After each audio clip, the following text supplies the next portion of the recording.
Ahoy there, matey. We're going straight to Hades. It's time for it. What?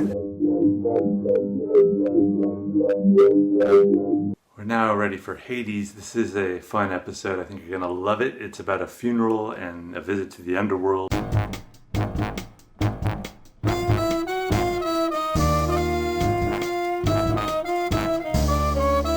Hades can be divided into two sections. So you remember last episode, Bloom had just been heading towards the Turkish baths, which were over here. And now he's going to be, at the beginning of this episode, somehow he's made it to the house of his friend Patty Dignam.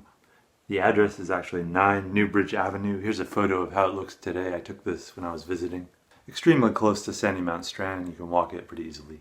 So in this section, for the first half of the chapter, Bloom and 3 friends is going to be traveling towards the cemetery. So he'll leave here and travel all along this way, and he'll arrive at Glasnevin Cemetery. I think the reason that Joyce may have picked this location is not anything about this particular house, or there could be, I don't know. But it does allow Bloom and the others to cross 4 bodies of water, 2 rivers and 2 canals. And this is matching up with the Homeric parallel of the underworld having 4 rivers. It's about 11 o'clock in the morning, which you may remember is when Proteus takes place, the 3rd episode. And they're actually going to pass Stephen on their way. And a few of them are going to notice him. He's going to be heading to the beach, or coming from the beach, I can't remember. But he's, right near Sandymount Strand. This chapter is one of the most heavily saturated with Homeric parallels, and I'm going to point out some of them, maybe not all of them. You don't really need to know them all. Yes, there is this dead theme and going to the underworld, and that matches up with the Odyssey, but I think the bigger idea is that Bloom is interacting with death. Patty Dignam, or actually Patrick Dignam, can be turned into an anagram: tragic, dank imp. First line of this chapter, they're all getting into this carriage. So it's Bloom and his friend Martin Cunningham, another man named Jack Power, and Simon Dedalus. They've all been featured before. So in Grace, the short story in Dubliners, we had Martin Cunningham and Jack Power. They were trying to do an intervention with Tom Kernan, the alcoholic, you may remember.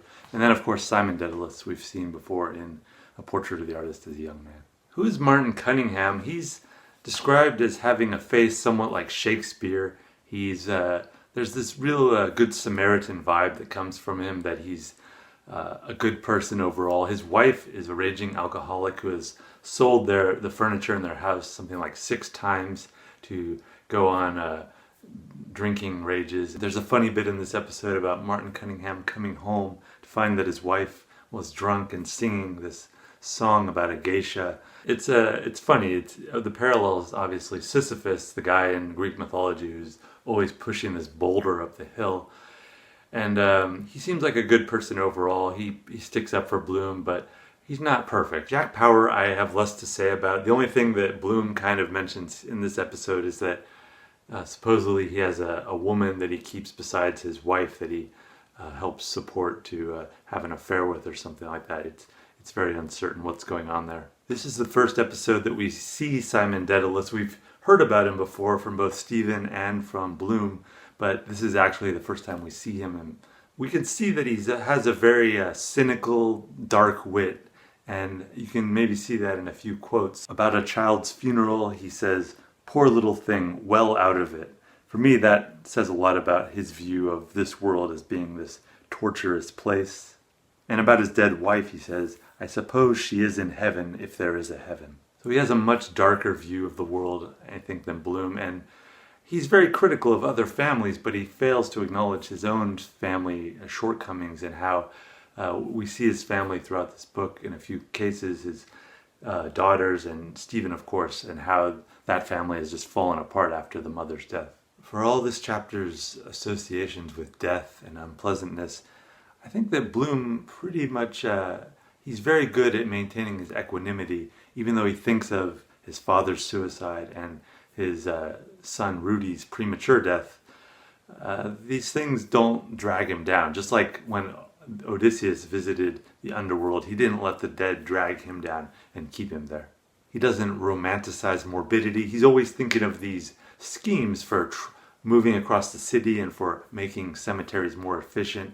He's very practical, and he's even not afraid to make death a little ridiculous and funny. The only time that I feel that he's truly uncomfortable in this episode is when he passes Blazes Boylan in the carriage. You may remember that Boylan is the man that's going to have the affair with his wife in, I believe, in Sirens. So this is something that when the others pointed out, they seem like, oh, hey, Blazes Boylan. But Bloom, he just looks at his fingernails and tries to ignore him. And you can tell he's awkward and he finds the whole experience unpleasant. But he gets past it, he survives, and he has some kind of poise still when he's done. A good deal of storytelling takes place in this episode, and I think it's a good model for our modern ideas about viral media and things trending now and moving up through the consciousness. Ask yourself, what is it that people find interesting? It's the exact same thing that they find interesting nowadays. You know, the shocking, the lurid, the ridiculous, whatever is noticeable. These patterns emerge that people find interesting. That's what's going to go viral, and these stories are going to blossom throughout the chapters and episodes in various places in different ways, each through different lenses and from different characters' points of view. These stories really have a life of their own. There's more in this episode about the suicide of Leopold Bloom's father, Rudolf Virag Bloom. This man is, his wife died, and he was so distraught that he poisoned himself, and he left a note for his son Leopold, and it just affected Leopold very strongly, much like the death of his son. These are going to be two events that weigh him down throughout this chapter. When the men are discussing death, suicide comes up, and only Martin Cunningham knows that Leopold's father killed himself. So when Jack Power says, oh, suicide, that's at least a damnation, it's the worst thing that a man can do, Cunningham is trying to protect Bloom's feelings and not make him feel horrible. So he says, oh, well, we must have a charitable view, you know, temporary insanity, things like that can happen. But Bloom is clearly aware of what's going on. He says, they have no mercy on that here, or infanticide. Refuse Christian burial.